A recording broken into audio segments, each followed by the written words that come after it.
special reading 3762, 3763, and 3764.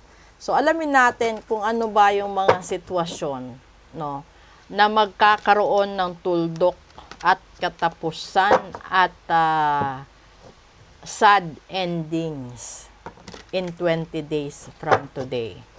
Ang masasabi ko lang po, ang ritual ay aabot ng 3 linggo, no? So, ibig sabihin, merong 21 days. Ang diferensya, kasi sinabi ni Universe, 20 days lang. So, ibig sabihin, kakapusin po kayo. So, kailangan yung aksyonan ngayon para hindi nyo pagsisisihan in 21 days ang problema o una na sitwasyon. Ay, parang hindi maganda. That's the dragonfly. Pangalawa, addiction. And pangatlo, poker face. Okay, ito alam mo, kasi yung una, tignan nyo yung daily episode. Kasi sa daily episode, yung sinasabi doon is, merong psychic na nakikialam sa relasyon ninyo. Kaya kapakiramdam mo, para kang pinaglalaruan ng mundo. So, dahil general reading ito, yung coverage niya, lahat. So, it's either sa buhay, sa pera, sa kalusugan, sa relasyon, sa negosyo, sa pakikisama, sa trabaho, lahat-lahat. So, pinaglalaroan ka, may mga taong nakikialam sa'yo, and then, gumagawa sila ng paraan para mabago ang lahat sa buhay mo. So, posible may mga taong hinihiling na gumaan ang buhay mo. May mga tao rin na nagdadasal na mahirapan ka. At, sa pagdarasal nila na mahirapan ka, dito lalabas. Magkakaroon ka, magiging codependent ka sa taong mahal mo, magiging obsessed ka sa mahal mo, magkakaroon ka ng emotional block. Yung emotional block kasi is the possession and control. Ito yung bagay na parang, halimbawa, nagmahal ka.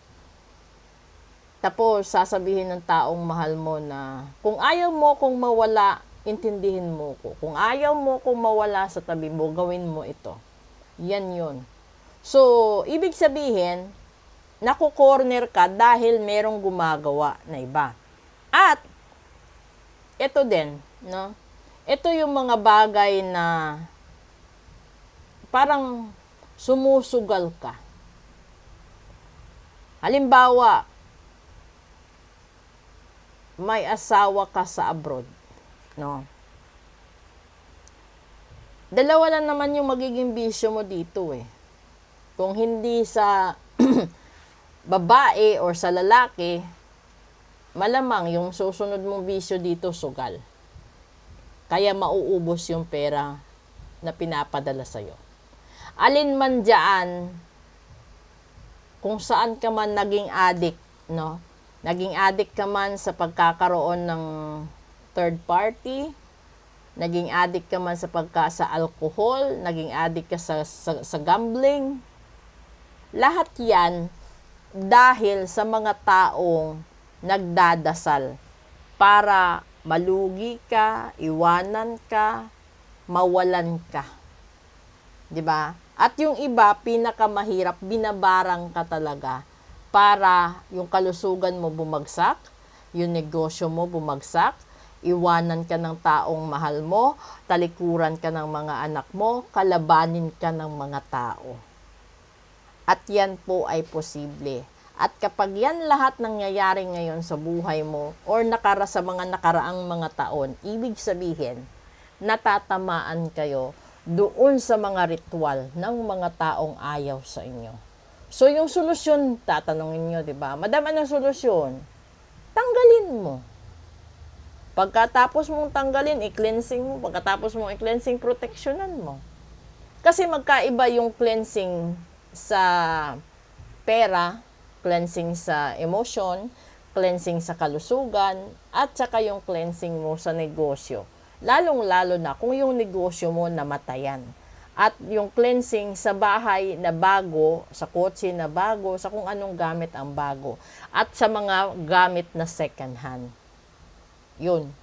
So, lahat po yan. Kailangan idadaan. It's either sa cleansing, sa ritual, sa gamutan. Depende po kung ano ang merong diferensya sa inyo. So, kung gusto niyo malaman lahat ng diferensya, ipa-reading nyo ngayon. Kasi, may 20 days lang kayo para ayusin yan. At tandaan nyo, ang ritual ay hindi po magic. So, it takes 72 hours. No? 24 to 72 hours hanggang 3 linggo bago mo makikita lahat-lahat yan. Okay? Yung iba delay dahil kulang sila sa pagtitiwala. Proceed tayo sa English episode. Maraming salamat po.